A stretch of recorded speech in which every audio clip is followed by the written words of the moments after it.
자, 민법상의 상속 보시면요. 간주 사망이 보시면 민법에는 실종 기간이 만료, 민법에 만료, 미음 들어가지요. 상정법에서는 실종 선고, 선고, 상정법은 선고. 예. 약간 차이가 있으니까 선고가 시간이 좀 더 오래 걸리죠. 구분하시고요. 양가를 3번에 보시면 상속의 순위 1, 2, 3, 4 순위 꼭 기억하셔야 되죠. 네, 태아도 포함해서 직계비속으로 인정받아야 돼요. 상속에는. 자, 동그라미 2번에 대습 상속이라는 거죠. 세대를 뛰어넘어서 하는 건데 대습 상속은 어쩔 수 없이, 그러니까 상속을 받아야 될 분이 돌아가셨으면 그분이 받을 거를 그분의 배우자나 자녀가 받는 거. 이게 대습 상속이고요. 세대를 건너뛴 상속은 또 별도죠. 30% 할증이 됩니다. 이거는 살아 계신데 가령 할아버지가 손주한테 직접 주는 경우, 이건 건너뛴 거죠. 30% 할증이 되는 거예요. 대습과는 구별이 되는 거고요. 양간의 4번에 보시면 지정상속분과 법정상속분이 있죠. 지정상속분은 유언이 없는 경우죠. 유언이 있을 때는 유언이 따르고요. 법정상속분은 유언이 없는 경우 n분의 1입니다. 그리고 배우자는 5화를 가산한다. 동그라미 2번에 니은번에 보시면 유류분이 있죠. 피상속인의 직계 비속, 자녀와 배우자는 2분의 1, 원래 받을 것의 절반. 직계 존속 및 형제자매는 받을 것의 3분의 1. 밑에 내려가시면 상속세 과세가액의 양가로 2번에 간주 상속재산에 이랬죠. 그렇게 본다는 뜻이에요. 보험금, 신탁재산, 퇴직금. 저는 이게 이제 저도 암기할 때 보신탕 이렇게 외웠어요. 예, 보험금, 신탁재산, 퇴직금은 상속재산에 간주 포함시키겠다는 거고요. 추정이라는 게 뭐냐? 양가로 3번. 추정이라는 것은 증거가 없으면 그렇게 보겠다는 거예요. 대신 반증이 있으면 빼준다는 거죠. 1년 이내에 1년 이내에 2억, 2년 이내에 5억이 만약 없어졌다. 그러면 이걸 어디다 썼나요? 이렇게 소명하도록 하고요. 소명하지 모르면 증여로 추정되는 거죠. 그럼 20% 상당까지는 해야 돼요. 2억은 미니멈 2억. 네.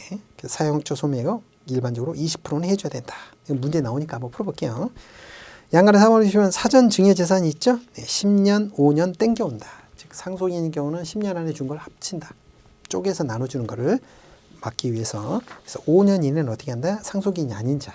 그렇죠? 조카라든가 이런 한테 준 거는 5년 안에 준 거는 땡겨와서 일단 상속세 계산을 하고 빼주게 되죠.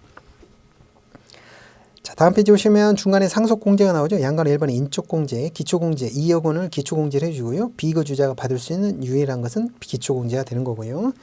배우자 상속공제 최고 30억에 5억까지 되는 거죠. 배우자만 있으면 일단 5억이 되는 거예요.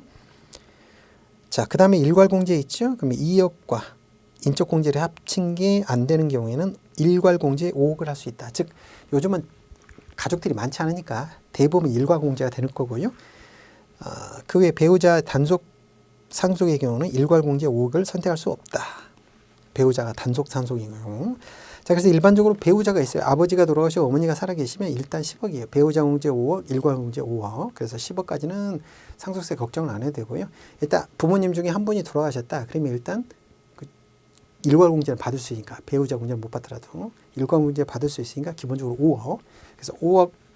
그래서 우리가 흔히 말하기를 10억, 재산이 10억이 안 되면 뭐 상속은 크게 걱정 안 해도 된다. 이렇게 이야기를 하죠.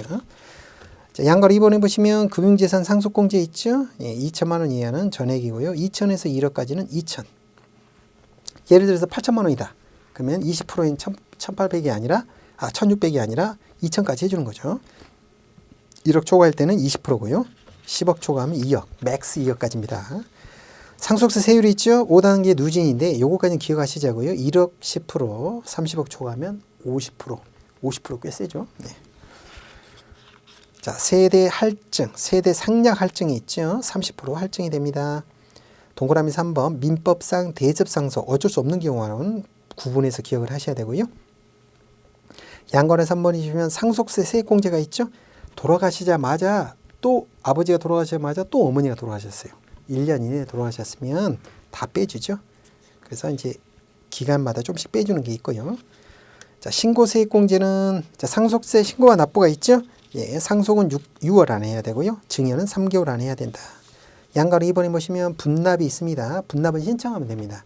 1,000만 원 초과하면 신청할 수 있고요. 2개월에 거쳐서 나눠내고 연부연납이나 물납은 세무서장이 허가가 필요합니다. 2천만 원은 넘어야 된다.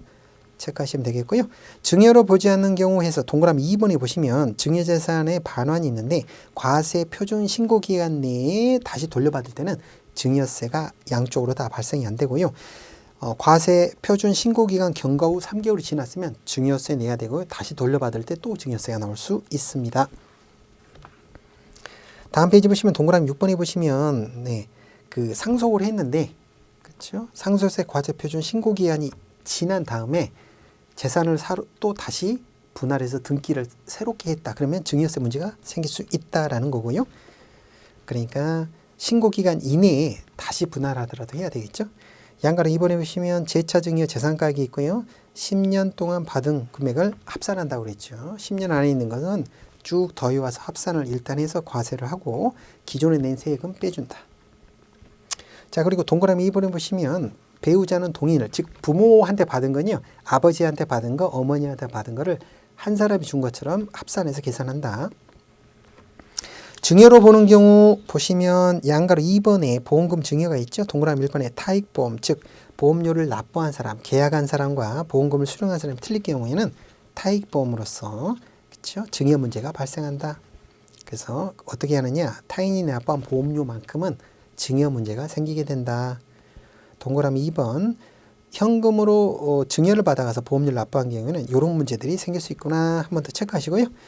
양가로 3번에 저가 고가 양도가 있죠. 이건 특수관계인과 특수관계인이 아닌 경우로 꼭 구별하셔야 돼요. 이건 계산 문제도 시험에 잘 나오니까 체크 한번 해보시자고요. 특수관계인은 30%를 싸게 하거나 비싸게 하는 거, 그리고 3억이 초과하느냐, 이 두 가지를 다 체크하고요. 특수관계인이 아닌 경우에는 3억이 넘냐 안 넘냐 이것만 봅니다.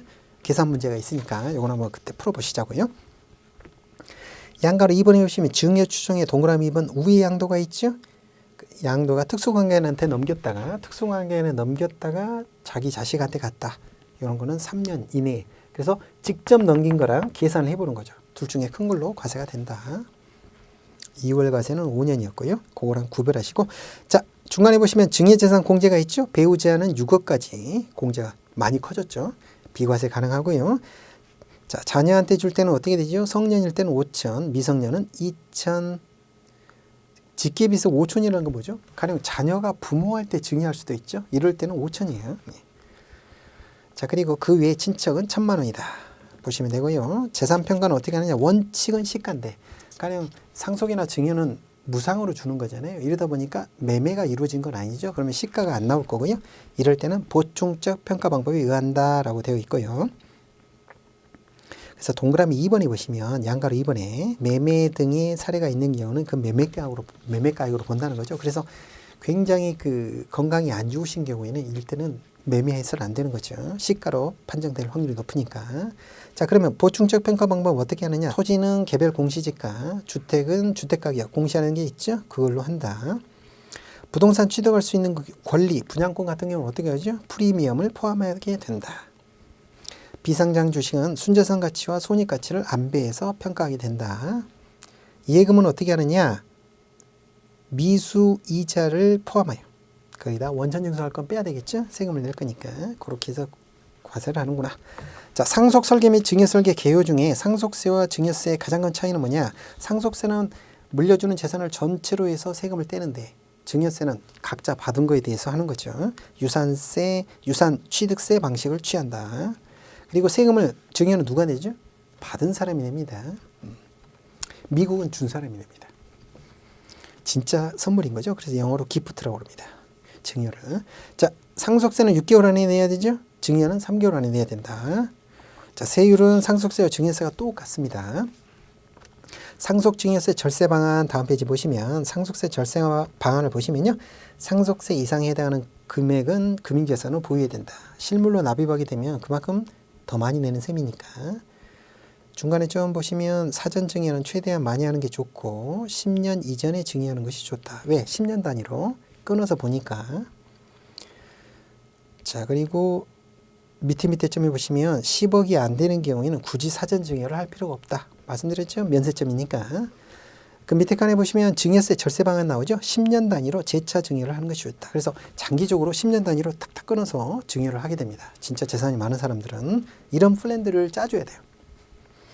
중간에 보시면 저평가된 재산을 증여하는 게 좋다. 일단 넘어가면 그 다음부터 늘어나는 것에 대해서는 그 사람의 재산이니까. 배우자 증여고액 6억이니까 요거를 잘 활용해라. 면세점이 많이 늘었잖아요. 부담부 증여를 활용해라. 대출을 끼고 하게 되면 증여와 양도세가 분할이 되니까 좀 유리한 측면이 있을 거고요. 취득세 보시면 양가로 3번에 취득의 시기는 언제 보느냐? 잔금 지급일로 보는 거죠. 근데 등기가 더 빨랐다? 그럼 등기한 날로 본다. 건축 중인 건축물은 사용 승인서 교부일로 본다. 자, 취득세는 동그라미 1번 취득 당시의 가액이 원칙이다. 실거래가가 원칙이라는 거고요. 동그라미 3번 보시면 실거래가를 인정할 수 있는 취득 가격을 과세표준으로 보는 것들. 이것도 문제가 잘 나오죠. 그렇죠. 그 중에 바꿀 만한 게 마지막 점에 있는 게 부동산 거래 신고서를 제출하는 경우. 이건 공인중개사가 거래 신고서 그 관련 법에 의해서 정식으로 신고하는 경우죠. 이런 것들은 그 취득 가격을 과세 표준으로 본다. 다음 페이지 보시면 양가로 2번에 취득세 세율이 있죠. 4%가 원칙이죠. 자, 근데 주택은 좀 낮춰지죠.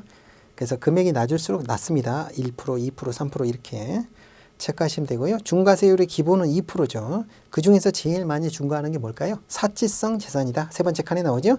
별장, 골프장. 왜 많이 세금을 내는지 이해가 되실겠죠? 가장 높은 거다. 세율이. 양가로 3번에 보시면 취득일로부터 60일 이내에 취득세를 납부해야 된다. 자, 밑에 칸에 보시면 이제 재산세가 나오는데요. 양가로 3번에 보시면 주택은 기준이 며칠이에요? 6월 1일이에요. 6월 말일로 생각하시는 분인데 6월 1일이 기준이에요. 그래서 6월 1일 날 누가 갖고 있느냐? 그걸 기준으로 과세를 하게 되고요. 7월 달, 9월 달 나눠서 낸다. 주택은. 자, 건물부는 7월 달에 내고 토지부는 9월 달에 내죠. 맥스 한도는 일반적으로 150%예요. 작년에 냈던 거에 150%. 그러니까 1.5배는 안 넘게 한다. 너무 급증하는 건 막는다. 자, 그다음에 재산세 세율이 있죠? 재산세. 한번 보시면 될 것 같아요. 좀 바뀌었는데 요거까지 시험에 나오지 않죠. 늘상 바뀌니까. 자, 마지막 페이지죠. 종합부동산세입니다. 종합부동산세 중에 포인트가 뭐죠? 주택이나 토지에 대해서 내는 거고 건물에 대해서는 내지 않는다. 양가로 2번에 보시면 주택은 6억을 초과하는 경우 종부세가 나오는데 1세대 1주택일 때는 3억을 더 빼주니까 실질적으로 9억이 넘어야 되죠. 꼭 기억을 하시고요. 자, 토지는 종합합산과세 대상은 5억, 별도 합산은 80억을 초과해야 된다. 일반적으로 주택 때문에 나오게 되죠. 개인은. 양가로 3번에 보시면 주택은 최고 맥스가 150%인데 2주택이나 토지 같은 경우 2주택 이하 보유자 그렇죠? 세부담 상한선이 토지가 아니라 2주택 이하 보유자는 맥스 150% 맞아요. 근데 3주택 이상일 때는 300%예요. 이것도 최근에 바뀐 거니까 조금 공부를 심도 있게 하실 거면 요거까지 좀 체크해 주세요. 이게 기본적으로 과세의 취지가 뭐죠? 주택을 많이 갖고 있으면 세금을 많이 내야 된다는 게 취지가 되는 거죠. 종부세 분납도 가능하죠. 이것도 매우 중요한 건 아닌데 납부세액이 250만 원을 초과하는 경우 일반적으로 500 초과했는데 250을 초과하는 경우 6개월 이내 분납을 허가된다. 재산세는 500이죠. 왜냐하면 종부세가 이제 좀 급하게 늘어나면 조세에 대해서 부담을 느끼는 분이 많을까 봐 이런 조치들을 해주고 있는 거죠.